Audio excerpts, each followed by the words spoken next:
খুনের ঘটনায় অভিযুক্তকে পুলিশ হেফাজতের নির্দেশ দিয়েছে আদালত। গলফগ্রিনে মহিলা খুনের ঘটনায় অভিযুক্ত আতিউর লস্করকে পুলিশ হেফাজতের নির্দেশ। 27 ডিসেম্বর পর্যন্ত পুলিশ হেফাজত নির্দেশ আলিপুর আদালতের। গলফগ্রিনে মহিলা খুনে অভিযুক্ত আতিউর লস্কর পুলিশ হেফাজত 27 ডিসেম্বর পর্যন্ত নির্দেশ আলিপুর আদালতের।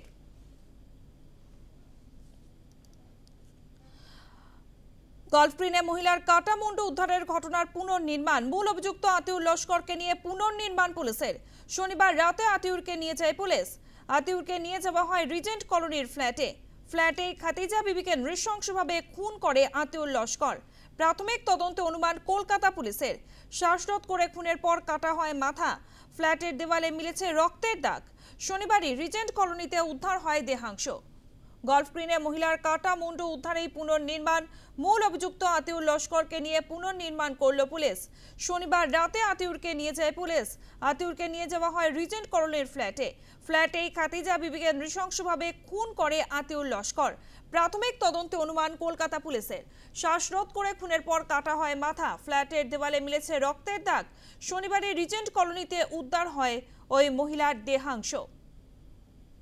মহিলার কাটা মুন্ডু উদ্ধারের পরেই চাঞ্চল্য ছড়িয়েছিল। যে কাটা মুন্ডু এলো কোথা থেকে? গতকালই জানা যায় আতিউর লস্কর তার পরিচিত, তাকেই তারপরে গ্রেফতার করে পুলিশ।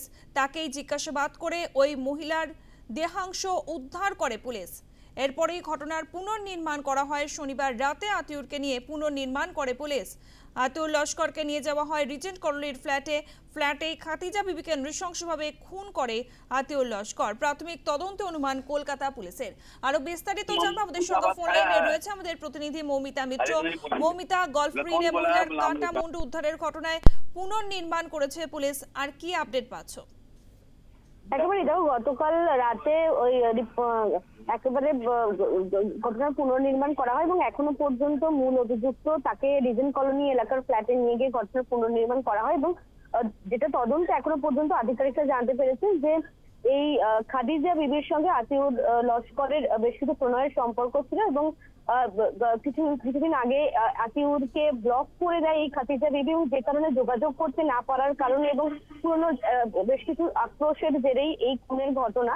এবং আজকে ধৃতকে আলিপুর আদালতে তোলা হয় এবং পুলিশের তরফ থেকে যেটা দাবি করা হচ্ছে যে 3টি সিজার লিস্ট এখনো পর্যন্ত তৈরি করা হয়েছে এবং কোন যে ধারালো অস্ত্র দিয়ে খুন করা হয় বা দেহাংশ টুকরো করা হয়েছে, সেক্ষেত্রে এখনো পর্যন্ত যা যা পাওয়া গিয়েছে তা ছাড়াও আরো কোনো অধারালো অস্ত্রের ব্যবহার হয়েছে কিনা বা কোনো অন্য কেউ এই ঘটনার সঙ্গে জড়িত কিনা, সমস্ত বিষয়ে জিজ্ঞাসাবাদের জন্য ধৃতকে হেফাজতে চাওয়ার প্রয়োজন। 14 দিনের পুলিশে হেফাজতের আবেদন করা হয়েছিল।